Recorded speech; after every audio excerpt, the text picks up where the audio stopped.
The question then is, what is the result of this decadence, right? And he says, it is an excellent thing then that for the first time for nearly 3 centuries we are surprised to find ourselves with the feeling that we do not know what is going to happen tomorrow. That's such a great line, right? It's the first time that we can say we don't know what's going to happen tomorrow, right? 2 days ago, there was no, and whether you're pro or against healthcare, I don't really care, to be honest with you. For me, I was amazed that it was going to pass, right? It's like you're waiting for the score.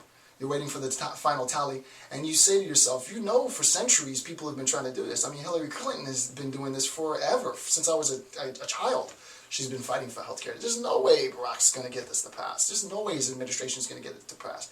There's too much obstructionism. There's too much rejection. There's too much discussion on whether or not it's even constitutional, right? It's not going to work. And then it does. And then you're like the day after. And now it's the day after.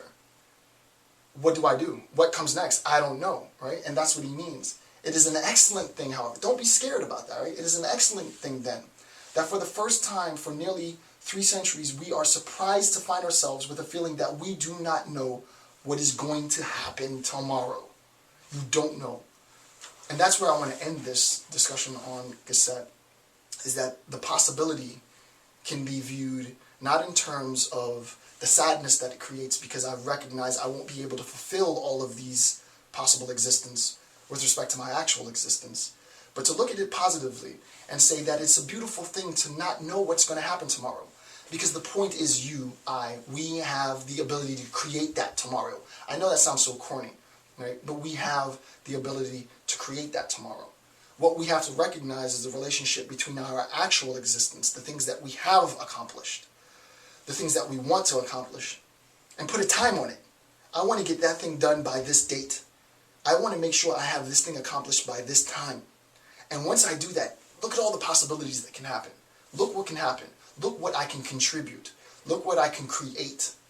As he said, we are unfortunately becoming a culture where there are limitless possibilities of things that we can consume, limitless possibilities of things that we can purchase, but not very many people are taking the initiative to create things, to put things into the market, both things for purchase and things like this, things which are on the market. This is the market. You are watching this video as provided by the market, but it's free. It's something that I'm putting out there for your consumption.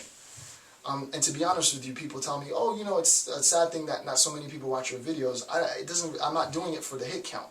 My YouTube page is not for hits. It's more for the dissemination of information.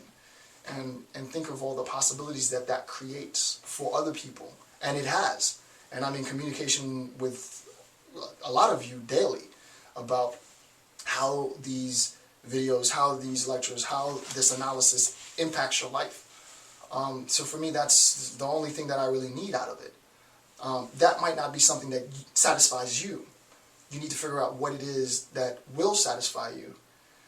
Figure out what that possible existence might look like according to Gasset, and then recognize the time constraint and get it done, right? Because as he said, it is an excellent thing to find ourselves for the first time in nearly 3 centuries surprised to find ourselves with the feeling that we do not know what is going to happen tomorrow, right? We don't know what's going to happen tomorrow. With that, I want to thank you for taking the time to watch the video. I want to thank you for taking the time to think about Gasset and to think about what he's saying, and I'm completely fascinated by his writings, and hopefully apply some of what he said to your personal life, or just read it for the sake of just a really good analytical analysis. With that being said, I'm Dr. Jason J. Campbell. Again, I thank you, and have a good day.